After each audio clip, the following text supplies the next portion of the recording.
Hey guys, today we're going to be taking a look at and installing the Spectre Performance Cold Air Intake for 2011 to 2014 V6 Mustangs. This is a no tune required intake, so you're going to want to be checking this out if you're looking for an intake with a polished intake tube that has a reusable air filter and you're on a budget. This costs about $165, so it's one of the most budget-friendly options on the website. Like I mentioned before, it's a no tune required intake, so it's perfect for those of you out there that aren't quite ready for a tune yet. It's a direct replacement, so it's going to come with everything you need for the install. I'll call the install a 1 out of 3 wrenches in the difficulty meter, and we'll go ahead and show you how to get it installed now. For this install, we used a Phillips head screwdriver, a flathead screwdriver, a ratcheting wrench, a 1/4 inch drive ratchet, a 10mm socket, an 8mm socket, a T20 Torx bit, a small extension, and we also used a 3/8 drive impact gun. Alright guys, to get our install started, we need to remove our factory intake. I like doing this all as one big piece, so what I'm going to do is I'm going to take an 8mm socket and then work my way towards this direction and ultimately pull out the air box.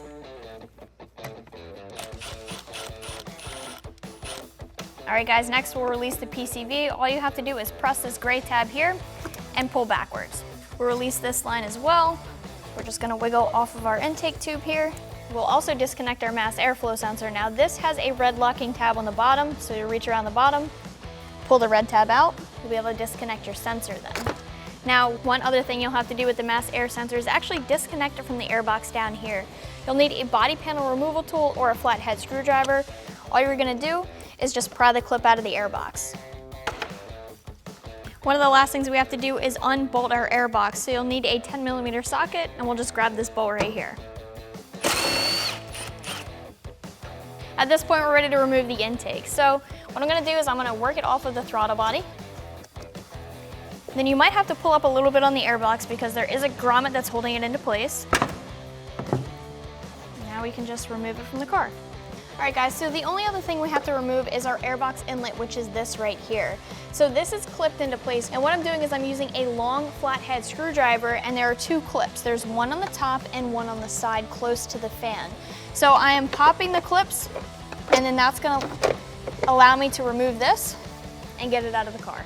Alright guys, so we have our factory intake on the table compared to our aftermarket intake. And I will say our aftermarket intake is a no tune required intake, which means that you can install it and bolt it on the car and go. You don't have to worry about having a tune in order to install this. But I will say that if you're looking for the most performance gain possible, we always recommend pairing a cold air intake with a tune, no matter what brand or what the intake is.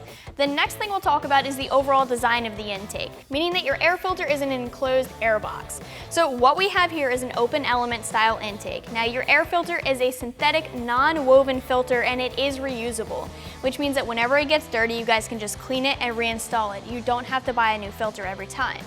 Next thing is your heat shield. Your heat shield is powder coated black, so it has a nice overall appearance. Lastly, you have your intake tube, which is a polished aluminum. So this is going to give a little bit of a different look under the hood than black plastic or even black aluminum would. We have a couple things that we have to transfer over from our factory intake to our aftermarket intake before we can get this installed, so let's go ahead and do that now. So one of the first things we're going to do is actually transfer over a mass airflow sensor from the factory intake into our new intake tube.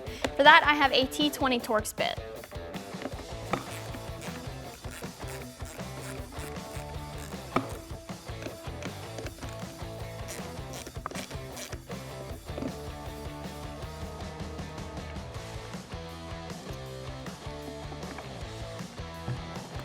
Now we'll transfer over our sensor into our new intake tube. Now keep in mind, you just want to make sure your bolt holes line up.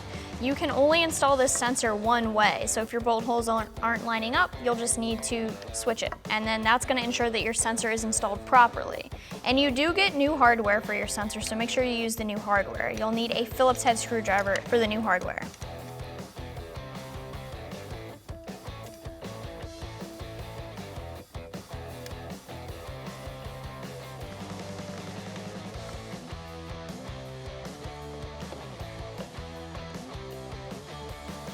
Alright guys, the next thing we're going to do is we're going to take the velocity stack and we're going to install it in our heat shield.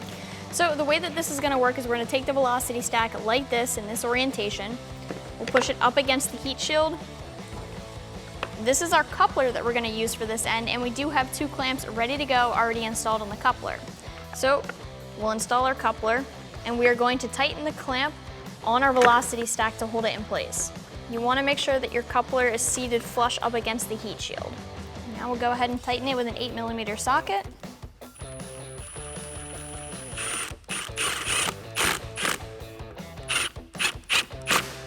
A couple other things that you want to check for. Make sure your weather stripping is installed on your heat shield. If it didn't come installed, all you're going to do is press it into place. You'll have weather stripping around each side of the heat shield, including the bottom. The next thing you're going to want to check for, and our intake tube came with this calibration tube already installed in it, is you're going to want to make sure that this black calibration tube is installed right next to your mass airflow sensor. You're going to want to make sure that it's seated flush against the intake tube as well. Now we're going to take our two intake tubes, these two pieces right here, and we are going to assemble them with this coupler and the clamps already installed, but we will leave the clamps loose. You want to make sure that your coupler seats over top of your plastic calibration tube in here.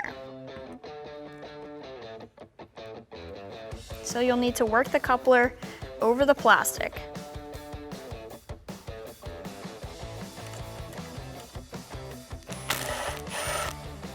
And of course, we'll get our other tube installed in here as well. So there is an orientation. You do want to loosely follow the orientation. And you also want to make sure that your clamps are in a position where you can tighten them once you have them installed on the car.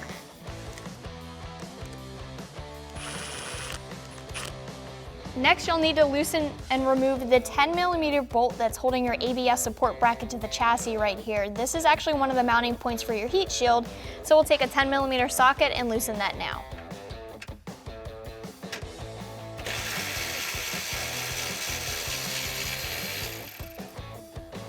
We are going to loosen but not remove this nut right here that's holding our fan shroud onto our rad assembly. This is going to be one of the other mounting points. So once again, we're going to loosen this to give us a little space, but we're not going to completely remove it. This is also a 10mm.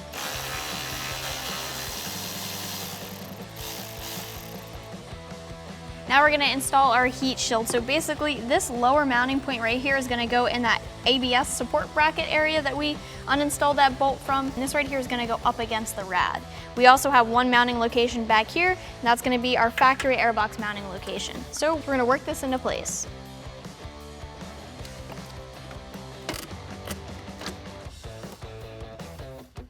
What I'm doing now is I am grabbing the 10mm bolt that was holding our factory airbox into place, and I'm going to get that started.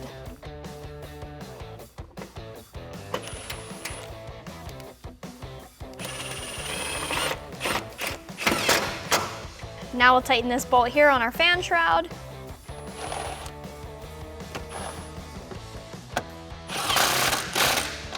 Then you'll reinstall the 10mm bolt into your ABS support bracket and tighten it down. Now I'll put our stepped coupler onto the throttle body with the smaller end going onto the throttle body. I do have two loose clamps on here ready to go as well, and we will tighten down the clamp on the throttle body.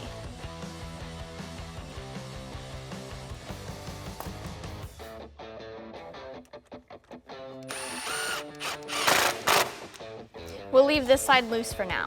All right guys, now we're gonna install our intake tube. So I'm actually going to install into our flexible end first. All right, so you wanna make sure that your tubes are all the way in the couplers here. There we go. And also that your intake is lined up. So our mass airflow is pointed in the correct direction, as well as our connections for this side of the intake. Once everything's in and lined up correctly, you can go through and tighten your clamps down.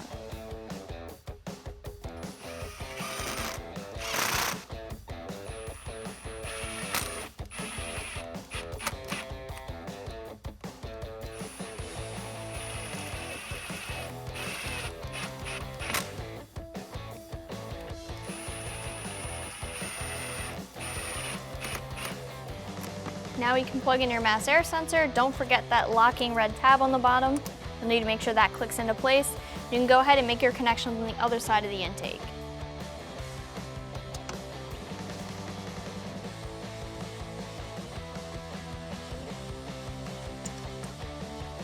All right, so the last thing we're gonna do is we're gonna get a clamp over our air filter. We'll get our air filter installed and tightened down.